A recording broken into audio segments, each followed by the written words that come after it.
1950ರ ದಶಕದಲ್ಲಿ Soviet union ಇಡೀ ಜಗತ್ತನ್ನೇ ಬೆಚ್ಚಿ ಬೀಳಿಸಿತ್ತು.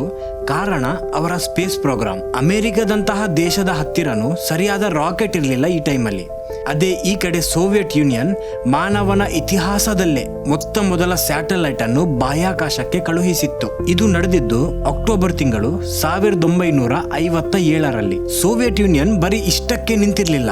ಮುಂದಿನ ಬರೀ 4 ವರ್ಷದಲ್ಲಿ ಸೋವಿಯಟ್ನ ಯೂರಿ ಗ್ಯಾಗರಿನ್ ಬಾಹ್ಯಾಕಾಶಕ್ಕೆ ಹೋಗಿ ಬಂದ ಮೊದಲ ಮನುಷ್ಯ ಆಗ್ತಾರೆ. ಇಡೀ ಜಗತ್ತೇ ನೋಡುತ್ತಿತ್ತು ಹಾಗೂ ಸೋವಿಯಟ್ ಪದೇ ಪದೇ ಪ್ರೂವ್ ಮಾಡ್ತಿತ್ತು ಸೈನ್ಸ್, ರಾಕೆಟ್ ಹಾಗೂ ಡೆವಲಪ್ಮೆಂಟ್ ಅಲ್ಲಿ ಅವರ ಮುಂದೆ ಯಾರೂ ಇಲ್ಲ ಅಂತ. ಆದ್ರೆ ಪ್ರತಿಯೊಂದು ಗೆಲುವಿನ ಹಿಂದೆ ಒಂದು ಬೆಲೆ ಇದೆ. ಬಾಹ್ಯಾಕಾಶದಲ್ಲಿ ಫಸ್ಟ್ ಬರಬೇಕಾದ್ರೆ ಅದಕ್ಕೆ ದಾರಿ ಮಾಡಿ ಕೊಟ್ಟವರಿದ್ದಾರೆ. ಇವರು ದಾರಿ ಮಾಡಿ ಕೊಟ್ಟಿದ್ದು ಅವರ ಪ್ರತಿಭೆಯಿಂದ ಅಲ್ಲ, ಅವರ ಧೈರ್ಯದಿಂದ ಅಲ್ಲ, ಅವರ ಜೀವದಿಂದ. 100 ಪ್ರಾಣಿಗಳು, ನಾಯಿ, ಕೋತಿ, ಇಲಿ ಇವೆಲ್ಲ ಟೆಸ್ಟ್ ಸಬ್ಜೆಕ್ಟ್ ಆಗಿತ್ತು ಮಾನವನ ಇತಿಹಾಸದ ಅತ್ಯಂತ ಮಹತ್ವಾಕಾಂಕ್ಷೆಯ ಪ್ರಯೋಗದಲ್ಲಿ. ಇವರನ್ನೆಲ್ಲ ನಾವೀಗ ಮರೆತು ಬಿಟ್ಟಿದ್ದೀವಿ. ಇವೆಲ್ಲ ಬರೀ ಒಂದು ನಂಬರ್ ಆಗಿದೆ ಲಾಗ್ ಬುಕ್ ಅಲ್ಲಿ. ಆದ್ರೆ ಇವೆಲ್ಲದರ ನಡುವೆ ಒಂದು ಸ್ಟೋರಿ ಇದೆ. ಈ ಸ್ಟೋರಿ ಬಗ್ಗೆ ನಾನು ಯಾವಾಗ ಯೋಚಿಸ್ತೀನೋ ನನ್ನ ಹೃದಯನೇ ಒಡೆದು ಹೋಗುತ್ತೆ. ಇದೊಂದು ನಾಯಿಯ ಸ್ಟೋರಿ. ಅದರ ನಂಬಿಕೆ ಹಾಗೂ ಅದರ ಮುಗ್ಧತೆಯನ್ನು ಯೂಸ್ ಮಾಡಿ ನಾವು ಅದಕ್ಕೆ ಕೊಟ್ಟಿದ್ದು ಏನು ಗೊತ್ತಿದೆಯಾ? ದ್ರೋಹ. ಇದು ಮುಗ್ಧ ಜೀವಿಯ ಕತೆ ಹಾಗೂ ಅವಳ ಹೆಸರು ಲೈಕಾ. ನಮಸ್ಕಾರ ಎಲ್ಲರಿಗೂ. ಎಲ್ಲರೂ ಚೆನ್ನಾಗಿದ್ದೀರಾ ಅಂತ ಅನ್ಕೋತೀನಿ. ನಾನಿವತ್ತು ಹೇಳೋ ಸ್ಟೋರಿಯನ್ನು ಕೇಳಿ ನೀವು ಅಳ್ಬೋದು. ನಾನು ಹತ್ತಿದ್ದೀನಿ. ಇದರ ಬಗ್ಗೆ ಮೊದಲು ಓದಿದಾಗ, ಈವನ್ ಈ ಸ್ಟೋರಿಯನ್ನು ಬರೆಯುವಾಗನು, ಇದು ಲೈಕಾ ಅನ್ನೋ ಹೆಸರಿನ ಒಂದು ನಾಯಿಯ ಕತೆ. ಮಾಸ್ಕೋ ಅಂತಹ ಸಿಟಿಯಲ್ಲಿ ಇದ್ದ ಬೀದಿ ನಾಯಿ ಹೇಗೆ ಬಾಹ್ಯಾಕಾಶಕ್ಕೆ ಹೋದ ಮೊದಲ ಜೀವಿ ಆಯ್ತು ಅನ್ನೋ ಕತೆ. ಇದು ಸಕ್ಸೆಸ್ ನ ಸ್ಟೋರಿ ಅಂತ ಅನ್ಕೋಬೇಡಿ. ಇದೊಂದು ತ್ಯಾಗದ ಕತೆ. ಪ್ರಗತಿಯ ಹೆಸರಿನಲ್ಲಿ ನಾವು ಮನುಷ್ಯರು ಏನೆಲ್ಲ ಮಾಡುವುದಕ್ಕೆ ರೆಡಿ ಇದ್ದೀವಿ ಅನ್ನೋ ಕತೆ. ಒಂದು ನಾಯಿ ಮನುಷ್ಯರ ಮೇಲೆ ಮಾಡಿದ ನಂಬಿಕೆಯ ಕತೆ ಹಾಗೂ ಆ ಮನುಷ್ಯರು ಅದಕ್ಕೆ ಬಗೆದ ದ್ರೋಹದ ಕತೆ. By the end of this video ನಿಮ್ಗೆ ಲೈಕಾ ಯಾರು ಅಂತ ಗೊತ್ತಾಗುತ್ತೆ ಹಾಗೂ ಅವಳ ಜೀವನದ ಸ್ಟೋರಿ ಗೊತ್ತಾಗುತ್ತೆ. ಒಂದು ವಿಷಯ ನೋಟ್ ಮಾಡ್ಕೊಳ್ಳಿ, ನಂಗೆ ಈ ಸ್ಟೋರಿ ಹೇಗೆ ಬರೆಯೋದಂತಾನೆ ಗೊತ್ತಿರಲಿಲ್ಲ. ನಾನು ಆ ಜೀವಿಯ ಒಂದು ಪರ್ಸ್ಪೆಕ್ಟಿವ್ ಅನ್ನು ನನ್ನ ತಲೆಯಲ್ಲಿ ಇಟ್ಟು ಈ ಸ್ಟೋರಿಯನ್ನು ಬರ್ದಿರೋದು. ನಿಮ್ಗೆ ಹಾಗೆ ಏನೋ ಹೇಳ್ತಾ ಇದ್ದಾನಂತ ಅನಿಸ್ಬೋದು, ಆದ್ರೆ ಪ್ಲೀಸ್ ಬೇರ್ ವಿತ್ ಮಿ. ಈ ಸ್ಟೋರಿಯನ್ನು ಸರಿಯಾಗಿ ಅರ್ಥ ಮಾಡ್ಬೇಕಾದ್ರೆ ನನ್ನ ಹತ್ರ ಅದೇ ಒಂದು ಪರ್ಸ್ಪೆಕ್ಟಿವ್ ಇದ್ದಿದ್ದು. ಸೊ ನಿಮ್ಮ ಹೆಚ್ಚು ಟೈಮ್ ವೇಸ್ಟ್ ಮಾಡದೆ ಇವತ್ತಿನ ವಿಡಿಯೋ ಸ್ಟಾರ್ಟ್ ಮಾಡ್ತಾ ಇದ್ದೀನಿ. Let's go.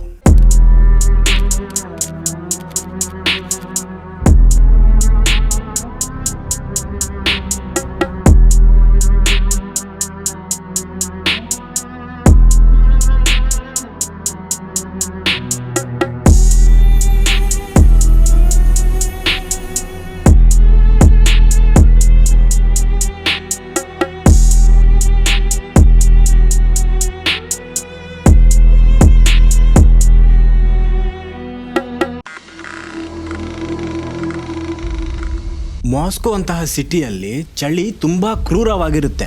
ಎಲ್ಲಿ ನೋಡಿದರಲ್ಲಿ ಹಿಮ ಹಾಗೂ ಚಳಿ ಗಾಳಿ. ಇಂತಹ ಜಾಗದಲ್ಲಿ ಮನುಷ್ಯರೇ ಜೀವಿಸೋದು ಕಷ್ಟ. ಅಂತಹದ್ರಲ್ಲಿ ಬೀದಿ ನಾಯಿಗಳ ಸಿಚುವೇಶನ್ ಇಮ್ಯಾಜಿನ್ ಮಾಡಿ. ಮನೆ ಇಲ್ಲ, ತಿನ್ನೋದಕ್ಕೆ ಏನೂ ಇಲ್ಲ ಹಾಗೂ ತಮ್ಮ ನೋವನ್ನು ಯಾರ ಹತ್ರನೂ ಹೇಳೋದಕ್ಕಾಗೋದಿಲ್ಲ. ಆದ್ರೂ ಇಂತಹ ಹಾರ್ಶ್ ಕಂಡೀಷನ್ ಅಲ್ಲೂ ಬೀದಿ ನಾಯಿಗಳು ಇದ್ದವು. ಅದೇ ನಾಯಿಗಳಲ್ಲಿ ಒಂದು ನಾಯಿ ಆಗಿತ್ತು ನಮ್ಮ ಇವತ್ತಿನ ಸ್ಟೋರಿಯ ಹೀರೋ. ಅವಳಿಗೆ ಹೆಸರಿರ್ಲಿಲ್ಲ, ಹೇಳೋರು ಕೇಳೋರು ಇರ್ಲಿಲ್ಲ. ಒಂದು ಮುಗ್ಧ ಜೀವಿ ಈ ಕ್ರೂರ ಜಗತ್ತಿನಲ್ಲಿ ಅಲೆದಾಡ್ಕೊಂಡು ತನ್ನ ಜೀವನವನ್ನು ಜೀವಿಸ್ತಾ ಇತ್ತು. Just another dog. ಎಲ್ಲರೂ ಶೂ ಮಾಡಿ ಓಡಿಸ್ತಾ ಇದ್ರು ಅಥವಾ ಕಲ್ಲೆಸೆದು ಓಡಿಸ್ತಾ ಇದ್ರು. ಅದಕ್ಕೆ ಕಸದಲ್ಲಿ ಏನಾದ್ರೂ ತಿನ್ನೋದಕ್ಕೆ ಸಿಕ್ಕಿದ್ರೆ ಸಿಕ್ಕಿತು, ಇಲ್ದಿದ್ರೆ ಖಾಲಿ ಹೊಟ್ಟೆಯಲ್ಲೇ ಮಲಗಬೇಕು. ಪಾಪ ರೋಡ್ ಸೈಡ್ ಅಲ್ಲಿ ಕೂತು ಬೇರೆ ನಾಯಿಗಳನ್ನು ನೋಡಿದ್ರೆ ಹೊಟ್ಟೆ ಉರಿತಾ ಇತ್ತು. ಹೇಗೆ ಬೇರೆ ನಾಯಿಗಳಿಗೆ ಕುತ್ತಿಗೆಗೆ ಪಟ್ಟಿ ಹಾಕೊಂಡು ಜನರು ವಾಕಿಂಗ್ಗೆ ಕರ್ಕೊಂಡು ಹೋಗ್ತಾ ಇದ್ರು, ಹೇಗೆ ಅದಕ್ಕೆ ಪ್ರೀತಿ ಸಿಗ್ತಾ ಇತ್ತು, ಊಟ ಸಿಗ್ತಾ ಇತ್ತು, ಇರೋದಕ್ಕೆ ಮನೆ ಇತ್ತು. ಅವರನ್ನೆಲ್ಲ ನೋಡಿ ಏನ್ ಅನ್ಕೋತಾ ಇದ್ಲು, ನನ್ನ ಜೀವನ ಯಾಕೆ ಹೀಗೆ, ನಂಗೆ ಯಾಕೆ ನಮ್ಮವರಿಲ್ಲ, ನನ್ ತಪ್ಪಾದ್ರೂ ಏನು. ಇದಾಗಿತ್ತು ಡೇ ಟೈಮ್. ರಾತ್ರಿ ಆಗ್ತಾ ಇದ್ದ ಅಂತೆ ಅಲ್ಲಿ ಲೈಫ್ ಅಂಡ್ ಡೆತ್ ಸಿಚುವೇಶನ್. ಚಳಿಯಲ್ಲಿ ನಡುಕ್ತಾ ಯಾವ್ದಾದ್ರು ಅಂಗಡಿಯ ಬಾಗಿಲಿನ ಮುಂದೆ ಅಥವಾ ಯಾವ್ದಾದ್ರೊಂದು ಗಲ್ಲಿಯ ಮೂಲೆಯಲ್ಲಿ ಹೋಗಿ ಕರ್ಲಾಗಿ ಕೂತು ಬಿಡೋದು ಹಾಗೂ ದೇವರ ಹತ್ರ ಪ್ರಾರ್ಥಿಸೋದು, ದೇವರೇ ಆದಷ್ಟು ಬೇಗ ಬೆಳಿಗ್ಗೆ ಆಗ್ಲಿ ಅಂತ. ಇದಿಷ್ಟೇ ಆಗಿದ್ದು ಈ ಸಣ್ಣ ಮುಗ್ಧ ಜೀವಿಯ ಲೈಫ್. ಆದ್ರೆ ಒಂದು ದಿನ ಇದರ ಜೀವನನೇ ಚೇಂಜ್ ಆಗಿಬಿಡುತ್ತೆ. ಅವಳು ಕಸದ ಡಬ್ಬಿ ಹತ್ರ ಏನಾದ್ರೂ ತಿನ್ನೋದಕ್ಕೆ ಸಿಗುತ್ತಾ ಅಂತ ಹುಡುಕ್ತಾ ಇರುವಾಗ ಅವಳಿಗೆ ದೂರದಿಂದ ಯಾರು ನಡ್ಕೊಂಡು ಬರುವ ಫುಡ್ ಸ್ಟೆಪ್ ನ ಶಬ್ದ ಕೇಳಿಸುತ್ತೆ. ತಲೆ ಎತ್ತಿ ಅಲ್ಲಿಂದ ಓಡೋದಕ್ಕೆ ರೆಡಿಯೇ ಆಗಿದ್ಲು. ನಾರ್ಮಲಿ ಜನರು ಅವಳಿಗೆ ಶೂ ಅಂತ ಓಡಿಸೋದಕ್ಕೆ ಅಥವಾ ಕಲ್ಲೆಸೋದಕ್ಕೆ ಬರೋದು. ಆದ್ರೆ ಇವತ್ತು ಅವಳ ಹತ್ರ ಬಂದ ವ್ಯಕ್ತಿ ತುಂಬಾ ಶಾಂತವಾಗಿದ್ದ. ಮೈ ಇಡೀ ಬಟ್ಟೆ ಹಾಕಿದ್ದ ಹಾಗೂ ಒಂದು ದಪ್ಪದ ಸ್ವೆಟರ್ ಹಾಕಿದ್ದ. ಅವನ ಕೈಯಲ್ಲಿ ಒಂದು ಬ್ರೆಡ್ಡಿನ ತುಂಡಿತ್ತು ಹಾಗೂ ಒಂದು ಸಣ್ಣ ತುಂಡು ಮಾಂಸ ಕೂಡ. ಐ ಥಿಂಕ್ ಅವನು ಅಲ್ಲೇ ಮೆಲ್ಲ ಅವಳ ಹತ್ರ ಬಂದು ಅಲ್ಲೇ ಕೂತು ಬಿಡ್ತಾನೆ ಹಾಗೂ ಅವನ ಕೈಯಲ್ಲಿದ್ದ ತಿಂಡಿಯನ್ನು ಅದರ ಕಡೆಗೆ ತೋರಿಸಿ ಬಾ ತಿನ್ನು ಅಂತ ಹೇಳ್ತಾನೆ. ಇದನ್ನು ನೋಡಿದ ಲೈಕನ ಬೀಲ ಅಲ್ಲೇ ಖುಷಿಯಲ್ಲಿ ಆಡೋದಕ್ಕೆ ಶುರು ಆಗುತ್ತೆ. ಈ ತರ ಫೀಲಿಂಗ್ ಅವಳಿಗೆ ಇದಕ್ಕಿಂತ ಮೊದಲು ಆಗೇ ಇರ್ಲಿಲ್ಲ. ಅವಳು ಮೆಲ್ಲ ಮೆಲ್ಲ ಅಂತ ತಲೆ ಕೆಳಗೆ ಮಾಡಿ ಆ ವ್ಯಕ್ತಿ ಕಡೆಗೆ ಹೋಗ್ತಾಳೆ.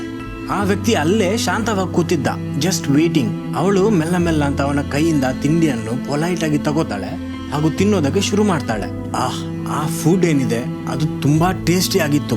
ಇದನ್ನು ಎಕ್ಸ್ಪ್ಲೇನ್ ಮಾಡೋದಕ್ಕಾಗೋದಿಲ್ಲ. ಅವಳ ಜೀವನದಲ್ಲೇ ಅವಳು ಪ್ರಾಪರ್ ಫುಡ್ ಅನ್ನೇ ತಿಂದಿರ್ಲಿಲ್ಲ. This is the best thing she'd ever tasted. ಆ ವ್ಯಕ್ತಿ ಅವಳನ್ನು ನೋಡಿ ಅಲ್ಲೇ ಸ್ಮೈಲ್ ಮಾಡ್ತಾನೆ. ಅವನ ಕೈಯನ್ನೆತ್ತಿ ಅವಳ ತಲೆ ಕಡೆಗೆ ತಂದು ಪೆಟ್ ಮಾಡೋದಕ್ಕೆ ಶುರು ಮಾಡ್ತಾನೆ. ಈ ತರ ಮಾಡ್ತಾ ಇರುವಾಗ ಅವಳ ಹೃದಯ ಅಲ್ಲೇ ಮೆಲ್ಟ್ ಆಗಿಬಿಡುತ್ತೆ. ಅವಳ ಜೀವನದಲ್ಲೇ ಈ ತರ ಫಸ್ಟ್ ಟೈಮ್ ಮನುಷ್ಯರು ಅವಳ ಜೊತೆ ಮಾಡಿರೋದು. ಅವಳಿಗೆ ಫಸ್ಟ್ ಟೈಮ್ ಅವತ್ತು ಪ್ರೀತಿ ಅಂದ್ರೆ ಏನು ಅಂತ ಫೀಲ್ ಆಗಿದ್ದು. ಅವಳಿಗೆ ಎಷ್ಟು ಖುಷಿ ಆಗಿತ್ತು ಅಂದ್ರೆ ಅವನ ಕೈಯನ್ನು ನಕ್ಕಿ ಆ ಕಡೆಯಿಂದ ಈ ಕಡೆ ಅಂತ ಓಡಾಡೋದಕ್ಕೆ ಶುರು ಮಾಡ್ತಾಳೆ. ಇವನೇ ಎಲ್ಲ ಆಗಿದ್ದ ಅವಳಿಗೆ. ಆ ವ್ಯಕ್ತಿನೂ ಅಲ್ಲೇ ಖುಷಿ ಖುಷಿಯಾಗಿ ನಿಂತು ಅವಳ ಕಡೆಗೆ ನೋಡಿ ನಗ್ತಾ ಇದ್ದ. ಈ ತರ ಸ್ವಲ್ಪ ಹೊತ್ತು ನಡೆಯುತ್ತೆ. ನಂತರ ಆ ವ್ಯಕ್ತಿ ಅಲ್ಲಿಂದ ಎದ್ದು ಮುಂದಕ್ಕೆ ನಡ್ಕೊಂಡು ಹೋಗೋದಕ್ಕೆ ಶುರು ಮಾಡ್ತಾನೆ. ಈ ಕಡೆ ಇವಳು ನನ್ನ ಜೀವನದಿಂದ ಇವನನ್ನು ಹೋಗೋದಕ್ಕೆ ಬಿಡೋದಿಲ್ಲ ಅಂದಾಗೆ ಅವನನ್ನು ಫಾಲೋ ಮಾಡ್ಕೊಂಡು ಹೋಗೋದಕ್ಕೆ ಶುರು ಮಾಡ್ತಾಳೆ. ಆ ವ್ಯಕ್ತಿ ಕೂಡ ಸ್ಮೈಲ್ ಮಾಡಿ ಇವಳನ್ನು ಅವನ ಜೊತೆನೆ ಕರ್ಕೊಂಡು ಹೋಗ್ತಾನೆ. ಆ ವ್ಯಕ್ತಿ ಇವಳನ್ನು ಕರ್ಕೊಂಡು ಒಂದು ಪ್ಲೇಸಿಗೆ ಬಂದಿದ್ದ.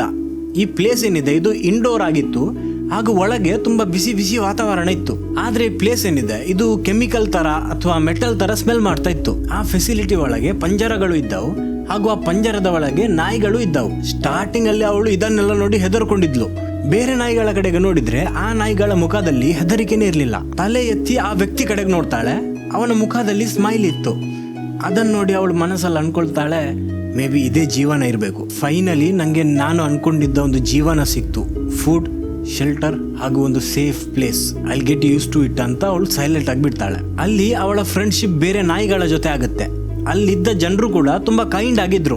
ತಿನ್ನೋದಕ್ಕೆ ಕೊಡ್ತಾ ಇದ್ರು, ಅವಳ ಜೊತೆ ಆಟ ಆಡ್ತಾ ಇದ್ರು ಹಾಗೂ ಆಟ ಆಡೋದಕ್ಕೆ ಟಾಯ್ಸ್ ಕೂಡ ತಂದು ಕೊಡ್ತಾ ಇದ್ರು. ಇವಳು ಕೂಡ ಅವರಿಗೆ ತುಂಬಾ ಪ್ರೀತಿ ಕೊಡ್ತಾ ಇದ್ಲು. ಅವಳಿಗೆ ಅನಿಸ್ತಾ ಇತ್ತು ಅವಳು ಈ ಜಗತ್ತಿನ ಲಕ್ಕಿಯೆಸ್ಟ್ ನಾಯಿ ಅಂತ. ಆದ್ರೆ ಪಾಪ ಅವಳಿಗೆ ಗೊತ್ತೇ ಇರಲಿಲ್ಲ ಮನುಷ್ಯರ ಪ್ರೀತಿ ದ್ರೋಹಾನು ಬಗೆಯುತ್ತೆ ಅಂತ. ಅದೇ ಫೆಸಿಲಿಟಿ ಒಳಗೆ ಒಂದು ಸೀನ್ ನಡೀತಾ ಇತ್ತು. ಸೋವಿಯಟ್ನ ಸ್ಪೇಸ್ ಪ್ರೋಗ್ರಾಮ್ ಅಲ್ಲಿ ಒಂದು ಪ್ರಾಬ್ಲಮ್ ಇತ್ತು. ಅವರು ಜಗತ್ತಿನ ಮೊದಲ ಮಾನವನನ್ನು ಬಾಹ್ಯಾಕಾಶಕ್ಕೆ ಕಳಿಸುವ ಪ್ಲಾನ್ ಮಾಡ್ತಾ ಇದ್ರು, ಅಮೆರಿಕ ಮಾಡುವ ಮೊದಲೇ. ಆದ್ರೆ ಯಾರಿಗೂ ಗೊತ್ತೇ ಇರ್ಲಿಲ್ಲ ಸ್ಪೇಸಿಗೆ ಹೋದ್ರೆ ಸರ್ವೈವ್ ಆಗಬಹುದಾ ಇಲ್ವಾ ಅಂತ. ಸೊ ಅವರಿಗೆ ಫಸ್ಟ್ ಟೆಸ್ಟ್ ಮಾಡಿ ನೋಡ್ಬೇಕಿತ್ತು. ಅವರಿಗೊಂದು ಜೀವಂತ ಜೀವಿ ಬೇಕಿತ್ತು ಇದನ್ನು ಟೆಸ್ಟ್ ಮಾಡೋದಕ್ಕೆ. ಸೊ ಅವ್ರೇನ್ ಮಾಡ್ತಾರೆ, ನಾಯಿಯನ್ನು ಚೂಸ್ ಮಾಡ್ತಾರೆ. ಸ್ಪೆಸಿಫಿಕ್ ಆಗಿ ಹೇಳೋದಾದ್ರೆ ಬೀದಿ ನಾಯಿ. ಈ ನಾಯಿಗಳು ಬೇರೆ ನಾಯಿಗಳಿಗಿಂತ ಸ್ಟ್ರಾಂಗ್ ಆಗಿರ್ತವೆ. ಹಾರ್ಸ್ ಕಂಡೀಷನ್ ಅಲ್ಲಿದ್ದು ಇವುಗಳಿಗೆ ಅಭ್ಯಾಸ ಇದೆ. ಅವರಿಗೆ ಒಂದು ಸಣ್ಣ ಗಾತ್ರದ ನಾಯಿ ಬೇಕಿತ್ತು, ತುಂಬಾ ಕಾಮ್ ಹಾಗೂ ಒಂದು ಫೋಟೋಜೆನಿಕ್ ನಾಯಿ. ಫೋಟೋಜೆನಿಕ್ ಅಂದ್ರೆ ಫೋಟೋ ಅಲ್ಲಿ ಕ್ಯೂಟ್ ಕಾಣಿಸ್ಬೇಕು. ಇಡೀ ಜಗತ್ತೇ ನೋಡಲಿದೆ ಅಲ್ವಾ ಸೋವಿಯಟ್ ಪ್ರಾಣಿಯನ್ನು ಸ್ಪೇಸಿಗೆ ಕಳಿಸಿದೆ ಅಂತ. ಸೊ ಅವರಿಗೊಂದು ಪರ್ಫೆಕ್ಟ್ ನಾಯಿ ಬೇಕಿತ್ತು. ಅಂಡ್ ಅವರು ಇವಳನ್ನು ಚೂಸ್ ಮಾಡ್ತಾರೆ. ಯಾಕಂದ್ರೆ ಅವಳು ಅಷ್ಟು ಪರ್ಫೆಕ್ಟ್ ಆಗಿದ್ಲು, ತುಂಬಾ ಕ್ಯೂಟ್ ಹಾಗೂ ಕಣ್ಣಿನಲ್ಲಿ ಮುಗ್ಧತೆ. ಅವಳನ್ನು ಈ ಪ್ರೋಗ್ರಾಮಿಗೆ ಸೆಲೆಕ್ಟ್ ಮಾಡಿದ ನಂತರ ಅವಳಿಗೆ ಒಂದು ಹೆಸರು ಕೊಡ್ತಾರೆ, ಲೈಕಾ ಅಂತ. ಸೋವಿಯಟ್ನ ಮಿಷನ್ ಇದ್ದಿದ್ದು ಸ್ಪುಟ್ನಿಕ್ 2. ಪ್ಲಾನ್ ಸಿಂಪಲ್ ಆಗಿತ್ತು. ಲೈಕಾನನ್ನು ಒಂದು ಕ್ಯಾಪ್ಸೂಲ್ ಅಲ್ಲಿ ಹಾಕಿ ಸ್ಪೇಸಿಗೆ ಕಳಿಸೋದು ಹಾಗೂ ನೋಡೋದು ಏನಾಗುತ್ತೆ ಅಂತ. ಸೈಂಟಿಸ್ಟ್ ತುಂಬಾ ರಶ್ ಅಲ್ಲಿದ್ರು. ಅವರ ಹತ್ರ ಈಗಲೂ ಪ್ಲಾನ್ ಇರ್ಲಿಲ್ಲ ಹೇಗೆ ವಾಪಸ್ ತರಬೇಕು ಅಂತ. ಅವ್ರದ್ದೇನಿತ್ತು ಅಂದ್ರೆ ಅಮೆರಿಕ ಮಾಡೋ ಮೊದಲೇ ಮಾಡಬೇಕು ಅಂತ. ಸೊ ಅವರ ಪ್ಲಾನ್ ಲೈಕಾನನ್ನು ಆರ್ಬಿಟ್ ಅಲ್ಲಿ ಹಾಗೆ ಬಿಟ್ಟು ಬಿಡೋದು ಸಾಯೋದಕ್ಕೆ. ಈ ಮಿಷನ್ ಅವರಿಗೆ ತುಂಬಾ ಇಂಪಾರ್ಟೆಂಟ್ ಆಗಿತ್ತು. ಇದು ಬರೀ ಒಂದು ಸೈಂಟಿಫಿಕ್ ಆಗಿರ್ಲಿಲ್ಲ, ಇದೊಂದು ಪ್ರಾಪಗಾಂಡನೂ ಆಗಿತ್ತು, ಸೋವಿಯಟ್ನ ಸುಪ್ರಮಸಿಯನ್ನು ತೋರಿಸೋದಕ್ಕೆ. ಸೊ ಅವರು ಡಿಸಿಷನ್ ತಗೋತಾರೆ ಲೈಕಾನನ್ನು ಸ್ಪೇಸಿಗೆ ಕಳಿಸಬೇಕು ಅಂತ. ಸೊ ಲೈಕಾನ ಟ್ರೈನಿಂಗ್ ಸ್ಟಾರ್ಟ್ ಆಗುತ್ತೆ. ಅವಳಿಗೆ ಗೊತ್ತೇ ಇರಲಿಲ್ಲ ಇಲ್ಲಿ ಏನ್ ನಡೀತಾ ಇದೆ ಅಂತ.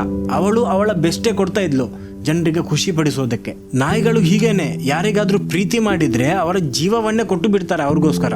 ದಿನ ಕಳೀತಾ ಅವರು ಅವಳನ್ನು ಒಂದು ಸಣ್ಣ ಪಂಜರದಲ್ಲಿ ಹಾಕ್ತಾರೆ. ಈ ಪಂಜರ ಡೇ ಬೈ ಡೇ ಸಣ್ಣದಾಗ್ತಾ ಇತ್ತು. ಲೈಕಾಗೆ ಇದು ಇಷ್ಟನೇ ಇರಲಿಲ್ಲ. ತುಂಬಾ ಟೈಟ್ ಸ್ಪೇಸ್ ಹಾಗೂ ಅನ್ಕಂಫರ್ಟೇಬಲ್ ಆಗಿತ್ತು ಅದು. ಆದ್ರೆ ಪ್ರತಿ ಟ್ರೈನಿಂಗ್ ನ ಎಂಡ್ ಅಲ್ಲಿ ಅವರು ಅವಳಿಗೆ ಟ್ರೀಟ್ ಕೊಡ್ತಾ ಇದ್ರು. ಸೊ ಲೈಕಾಗ್ ಅನ್ಸಿತ್ತು ನಾನು ಈ ತರ ಮಾಡಿದ್ರೆ ನಂಗೆ ತಿನ್ನೋದಕ್ಕೆ ಸಿಗುತ್ತೆ ಅಂತ. ಅವಳು ಪಾಪ ಅವ್ರು ಹೇಳಿದಾಗೇನೆ ಖುಷಿಯಾಗಿ ಮಾಡೋದಕ್ಕೆ ಶುರು ಮಾಡ್ತಾಳೆ. ನಂತರ ಅವರು ಅವಳನ್ನು ಸೆಂಟ್ರಿಫ್ಯೂಜಲ್ ಹಾಕಿ ತಿರುಗಿಸೋದಕ್ಕೆ ಶುರು ಮಾಡ್ತಾರೆ. ಇದು ಎಷ್ಟೊತ್ತು ತಿರುಗಿಸ್ತಾ ಇದ್ರು ಅಂದ್ರೆ ಅವಳಿಗೆ ತಲೆ ಸುತ್ತೇ ಬರ್ತಾ ಇತ್ತು. She was terrified. ಅವಳ ಹಾರ್ಟ್ ಬೀಟ್ ತುಂಬಾ ಜೋರಾಗ್ತಾ ಇತ್ತು, ಎದೆನೆ ಒಡೆದೋಗುತ್ತೆ ಅಂದಾಗೆ. ಆದ್ರೆ ಅವಳು ಸೆಂಟ್ರಿಫ್ಯೂಜ್ ನಿಂದ ಹೊರಗೆ ಬಂದಾಗ ಎಲ್ಲರೂ ಚಪ್ಪಾಳೆ ತಟ್ಟಿ ಅವಳ ಸಿಫಾರಿಶ್ ಮಾಡ್ತಾ ಇದ್ರು, ಗುಡ್ ಗರ್ಲ್ ಅಂತ. ಸೊ ಲೈಕಾ ಇದನ್ನು ಖುಷಿಯಾಗಿ ಅಕ್ಸೆಪ್ಟ್ ಮಾಡ್ಕೋತಾಳೆ, ಅವರ ಮುಖದಲ್ಲಿ ನಗು ನೋಡೋದಕ್ಕೆ. ನಂತರ ದಿನದಲ್ಲಿ ಅವರು ಅವಳನ್ನು ಒಂದು ಲೌಡ್ ಆಗಿರುವ ಮಷೀನ್ ಒಳಗೆ ಹಾಕೋದಕ್ಕೆ ಶುರು ಮಾಡಿದ್ರು. ಆ ಮಷೀನ್ ತುಂಬಾ ಲೌಡ್ ಆಗಿತ್ತು, ಕಿವಿಯನ್ನೇ ಕಿವಿಡು ಮಾಡುವಷ್ಟು ಶಬ್ದ. ಆದ್ರೆ ಜನರು ಹೊರಗೆ ನಿಂತು ಅವಳನ್ನು ನೋಡ್ತಾ ಇದ್ರು. ಸೊ ಅವಳಲ್ಲಿ ಒಂದು ಧೈರ್ಯ ಇತ್ತು, ಅವ್ರು ನಂಗೆ ಏನು ಆಗೋದಕ್ಕೆ ಬಿಡೋದಿಲ್ಲ ಅಂತ. ರಸ್ತೆಯಲ್ಲಿರುವ ಲೈಫ್ ಅಂಡ್ ಡೆತ್ ಸಿಚುವೇಶನ್ ಕಿಂತ ಇದೇ ಒಳ್ಳೇದು ಅಂತ ಲೈಕಾ ಅದನ್ನು ಅಕ್ಸೆಪ್ಟ್ ಮಾಡಿದ್ಲು. ಆದ್ರೆ ಪಾಪ ಅವಳಿಗೆ ಗೊತ್ತೇ ಇರ್ಲಿಲ್ಲ, ರಸ್ತೆಯಲ್ಲಿ ಲೈಫ್ ಅಂಡ್ ಡೆತ್ ಸಿಚುವೇಶನ್ ಇತ್ತು, ಇಲ್ಲಿ ಬರೀ ಡೆತ್ ಇರೋದು ಅಂತ. ಆ ಫೆಸಿಲಿಟಿಯಲ್ಲಿ ಒಬ್ಬ ಸೈಂಟಿಸ್ಟ್ ಇದ್ದ. ಅವನಿಗೆ ಲೈಕಾ ಅಂದ್ರೆ ತುಂಬಾ ಇಷ್ಟ, ಹಾಗೂ ಲೈಕಾಗೂ ಅವನಂದ್ರೆ ತುಂಬಾ ಇಷ್ಟ. ಅವನ ಹೆಸರು ವ್ಲಾಡಿಮಿರ್ ಯೆಜ್ಡೋವ್ಸ್ಕಿ ಅಂತ. ಅವನು ನಂತರ ಅವನ ನೋಟಲ್ಲೂ ಬರೆದಿದ್ದ ಹೇಗೆ ಲೈಕಾ ಒಂದು ತುಂಬಾ ಜೆಂಟಲ್ ಡಾಗ್ ಆಗಿದ್ಲು ಅಂತ. ಅವನಿಗೆ ಗೊತ್ತಿತ್ತು ಇವಳ ಜೊತೆ ಏನ್ ಆಗಲಿದೆ ಅಂತ. ಅದಕ್ಕೋಸ್ಕರ ಅವನು ಲಾಂಚ್ ನ ಒಂದು ದಿನ ಮೊದಲು ಲೈಕಾನನ್ನು ಅವನ ಮನೆಗೆ ಕರ್ಕೊಂಡು ಹೋಗಿದ್ದ. ಅವನು ಅವಳಿಗೆ best in the best food ಅನ್ನು ತಂದು ಕೊಟ್ಟಿದ್ದ, ಹಾಗೂ ಮಕ್ಕಳ ಜೊತೆ ಆಟ ಆಡೋದಕ್ಕೆ ಬಿಟ್ಟಿದ್ದ. ಒಂದು ಕೊನೆಯ ಬಾರಿ ಲೈಕಾಗೆ ಲವ್ ಫೀಲ್ ಆಗ್ಲಿ ಅಂತ. ಯಾಕಂದ್ರೆ ಮಾರನೇ ದಿನ ಅವಳ ಜೊತೆ ನವೆಂಬರ್ 3, 1957 ಲೈಕಾ ಅವಳ ಪಂಜರದಲ್ಲಿ ಮಲಗಿದ್ಲು. ಇವಾಗ ಬೆಳಿಗ್ಗೆ ಆಗಿರ್ಲಿಲ್ಲ. ಮಲಗಿದ್ದಲ್ಲೇ ಅವಳಿಗೆ ಫುಟ್ ಸ್ಟೆಪ್ ನ ಸೌಂಡ್ ಕೇಳಿಸಿತು. ಒಂದೆರಡಲ್ಲ, ಮಲ್ಟಿಪಲ್ ಫುಟ್ ಸ್ಟೆಪ್ಸ್. ಲೈಕಾ ತಲೆ ಎತ್ತಿ ಫುಟ್ ಸ್ಟೆಪ್ಸ್ ಬಂದ ಡೈರೆಕ್ಷನ್ ನ ಕಡೆಗೆ ನೋಡ್ತಾಳೆ. ಅವಳ ಮುಂದೆ 3-4 ಜನರು ಬಂದು ನಿಂತಿದ್ರು. ಆದ್ರೆ ಅವರು ಸ್ಮೈಲ್ ಮಾಡ್ತಾ ಇರ್ಲಿಲ್ಲ. ನಾರ್ಮಲಿ ಲೈಕನ್ ಹತ್ರ ಜನರು ಬಂದಾಗ ಅವರು ಸ್ಮೈಲ್ ಮಾಡದೆ ಇರೋದೇ ಇಲ್ಲ. ಅವಳನ್ನು ಎತ್ತಿ ಅವಳ ಜೊತೆ ನಕ್ಕೊಂಡು ಆಟ ಆಡ್ಕೊಂಡಿರುವವರು ಇವತ್ತು ತುಂಬಾ ಸೀರಿಯಸ್ ಆಗಿದ್ಲು.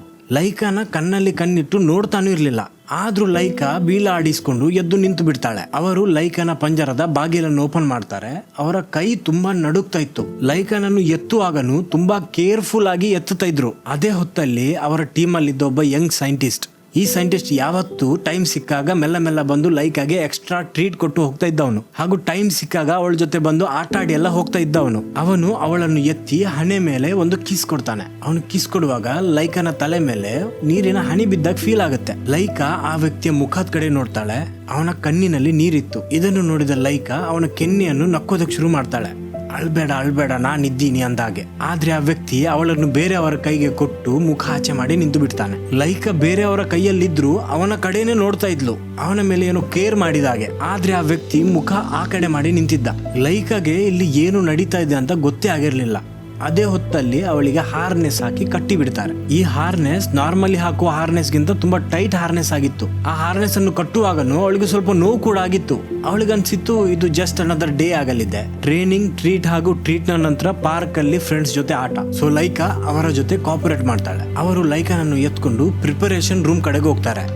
ಇವತ್ತು ಆ ರೂಮ್ ಬಾಕಿ ದಿನದ ರೂಮ್ ತರ ಇರಲಿಲ್ಲ. ಇನ್ಫ್ಯಾಕ್ಟ್ ಇದು ಆ ರೂಮೇ ಆಗಿರ್ಲಿಲ್ಲ. ತುಂಬಾ ಮೆಷಿನ್ಸ್ ಇತ್ತು ಇಲ್ಲಿ, ಹಾಗೂ ತುಂಬಾ ಶಬ್ದ ಬರ್ತಾ ಇತ್ತು. ಲೈಕಾ ತುಂಬಾ ಕನ್ಫ್ಯೂಸ್ ಆಗಿದ್ಲು. ಅದೇ ಹೊತ್ತಲ್ಲಿ ಒಬ್ಳು ಲೇಡಿ ಬಂದು ಅವಳನ್ನು ತುಂಬಾ ಟೈಟ್ ಆಗಿ ಹಗ್ ಮಾಡ್ತಾಳೆ. ಈ ಲೇಡಿನು ಲೈಕಾನ ಫೇವ್ರೆಟ್ ಲಿಸ್ಟ್ ಅಲ್ಲಿ ಒಬ್ಳಾಗಿದ್ಲು. ಲೈಕಾಗೆ ಅವಾಗ ಒಳ್ಳೊಳ್ಳೆ ಟಾಯ್ಸ್ ತಂದು ಕೊಡೋದು, ಹಾಗೂ ಸ್ನಾನದ ನಂತರ ಸಾಫ್ಟ್ ಟವಲ್ ಅಲ್ಲಿ ಕ್ಲೀನ್ ಮಾಡ್ತಾ ಇದ್ದಿದ್ದು ಇವಳೆ. ಇವತ್ತು ಈ ಲೇಡಿನು ತುಂಬಾ ಬೇಸರದಲ್ಲಿದ್ದಾಗಿದ್ಲು. ಆ ಲೇಡಿನು ಅಳ್ತಾ ಇದ್ಲು. ಆ ಲೇಡಿ ಲೈಕಾನ ಕಿವಿ ಹತ್ರ ಬಂದು ಹೇಳ್ತಾಳೆ, ಐ ಆಮ್ ಸೋ ಸಾರಿ. ಇಷ್ಟು ಹೇಳುವಾಗ ಆ ಲೇಡಿಗೆ ತುಂಬಾ ದುಃಖ ಬಂದ್ಬಿಡುತ್ತೆ. ಅವಳು ಅಲ್ಲಿಂದ ಓಡಿ ಆ ಕಡೆ ಹೋಗ್ಬಿಡ್ತಾಳೆ. ಇದನ್ನು ನೋಡಿದ ಲೈಕನ ಬೀಲ ತುಂಬಾ ಫಾಸ್ಟ್ ಆಗಿ ಆಡೋದಕ್ಕೆ ಶುರು ಆಗುತ್ತೆ. ಅವಳಿಗೆ ಅಲ್ಲಿ ಏನ್ ನಡೀತಾ ಇದೆ ಅಂತ ಅರ್ಥ ಆಗಿರ್ಲಿಲ್ಲ.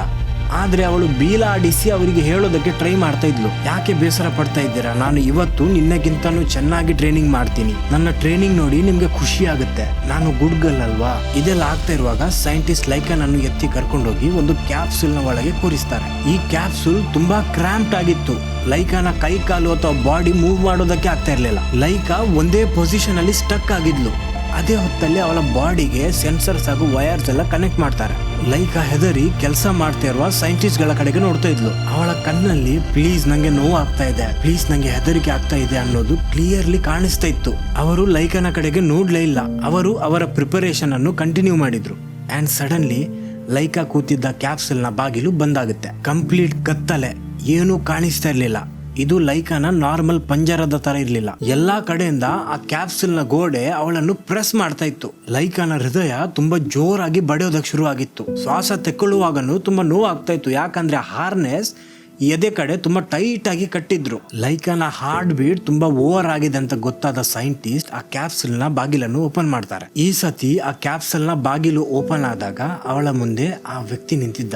ಅವಳನ್ನು ಮೊದಲ ಬಾರಿ ಕರ್ಕೊಂಡು ಬಂದು ಆ ರಸ್ತೆಯಿಂದ ಎತ್ತಿ ಒಂದು ಒಳ್ಳೆ ಲೈಫ್ ಕೊಟ್ಟ ಅದೇ ವ್ಯಕ್ತಿ. ಇದು ಆ ವ್ಯಕ್ತಿ ಆಗಿದ್ದ ಯಾರ ಮೇಲೆ ಲೈಕಾಗೆ ತುಂಬಾ ಭರವಸೆ ಇತ್ತು. ಆ ವ್ಯಕ್ತಿಯನ್ನು ನೋಡಿದಾಗ ಲೈಕನ ಹಾರ್ಟ್ ಬೀಟ್ ಕಡಿಮೆ ಆಗೋದಕ್ಕೆ ಶುರು ಆಗುತ್ತೆ. ಆ ವ್ಯಕ್ತಿ ಕೈಯನ್ನೆತ್ತಿ ಲೈಕನ ತಲೆ ಮೇಲೆ ಪೆಟ್ ಮಾಡೋದಕ್ಕೆ ಶುರು ಮಾಡ್ತಾನೆ. ಲೈಕಾ ಕಣ್ಣು ಮುಚ್ಚಿ ಅವನ ಟಚ್ ಅನ್ನು ಫೀಲ್ ಮಾಡ್ತಾಳೆ. ಲೈಕಾಗೆ ಮೊದಲ ದಿನದ ನೆನಪಾಗುತ್ತೆ, ಹೇಗೆ ಅದೇ ವ್ಯಕ್ತಿ ಅವಳನ್ನು ಫಸ್ಟ್ ಟೈಮ್ ಟಚ್ ಮಾಡಿದ್ದ.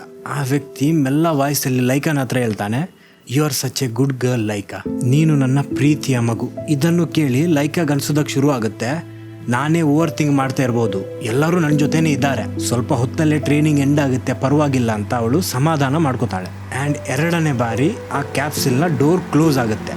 ಹಾಗೂ ಕ್ಲೋಸ್ ಆಗಿ ಕೆಲವೇ ಹೊತ್ತಲ್ಲಿ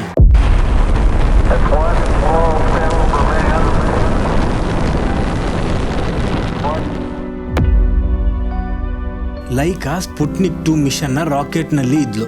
ಹಾಗೂ ಆ ರಾಕೆಟ್ ಲಾಂಚ್ ಆಗಿತ್ತು.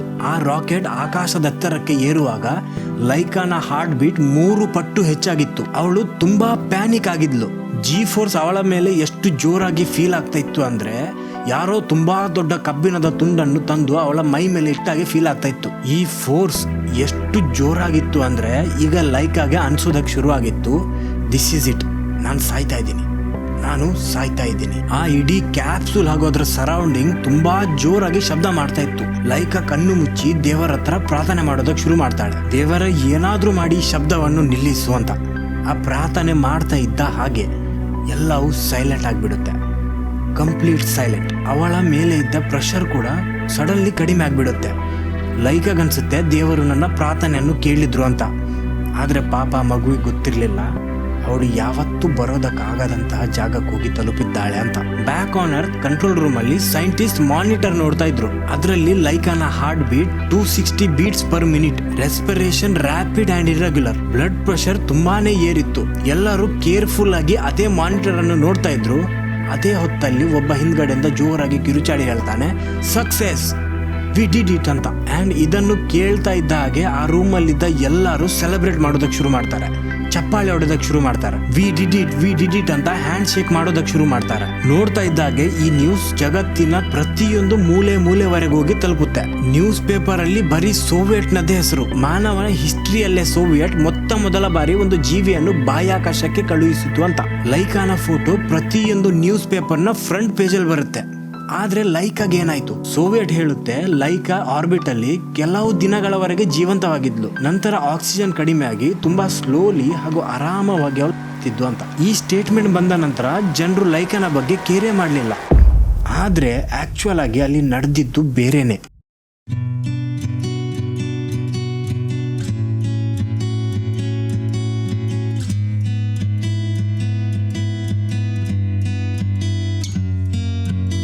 ಅಕ್ಟೋಬರ್ 2002 ಹ್ಯೂಸ್ಟನ್ ಅಲ್ಲಿ ನಡೆದ ವರ್ಲ್ಡ್ ಸ್ಪೇಸ್ ಕಾಂಗ್ರೆಸ್ ಅಲ್ಲಿ ರಷ್ಯಾದ ಒಬ್ಬ ಹಳೆಯ ಸೈಂಟಿಸ್ಟ್ ಫೈನಲಿ ಜಗತ್ತಿನ ಮುಂದೆ ಸತ್ಯ ಹೇಳಿಬಿಡ್ತಾನೆ. ಅವನ ಕೈಯಲ್ಲೊಂದು ನೋಟ್ ಇತ್ತು, ಅವನ ಕೈ ನಡುಗ್ತಾ ಇತ್ತು.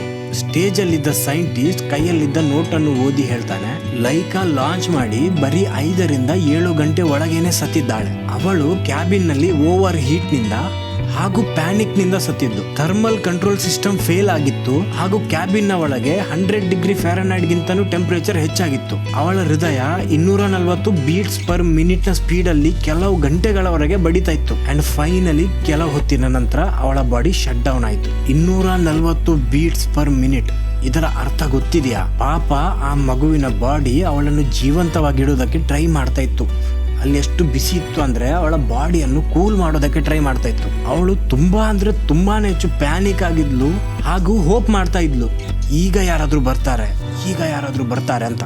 ಆದ್ರೆ ಪಾಪ ಆ ಮಗು ಆ ಆಕಾಶದಲ್ಲಿ ಒಬ್ಬಳೆ ಆ ಕತ್ತಲೆಯಲ್ಲಿ ತುಂಬಾ ಹೀಟ್, ಪ್ಯಾನಿಕ್ ಹಾಗೂ ತುಂಬಾ ಪೇನ್ಫುಲ್ ಆಗ್ತಿದ್ದು. ಪಾಪ ಅವಳ ತಲೆಯಲ್ಲಿ ಏನ್ ನಡೀತಾ ಇರ್ಬೋದು, ನಾನು ಏನ್ ತಪ್ಪು ಮಾಡಿದೆ, ನನ್ನವರು ನನ್ನ ಜೊತೆ ಈ ತರ ಯಾಕೆ ಮಾಡಿದ್ರು? ನಾವು ಪಾಪಿ ಮನುಷ್ಯರು ಹಿಸ್ಟ್ರಿ, ಸೈನ್ಸ್, ಪ್ರೋಗ್ರೆಸ್ ಅಂತ ಎಲ್ಲ ನಮ್ಮ ತಲೆಯಲ್ಲಿ ಇಟ್ಕೊಂಡ್ ಬಿಟ್ಟಿದ್ದೀವಿ.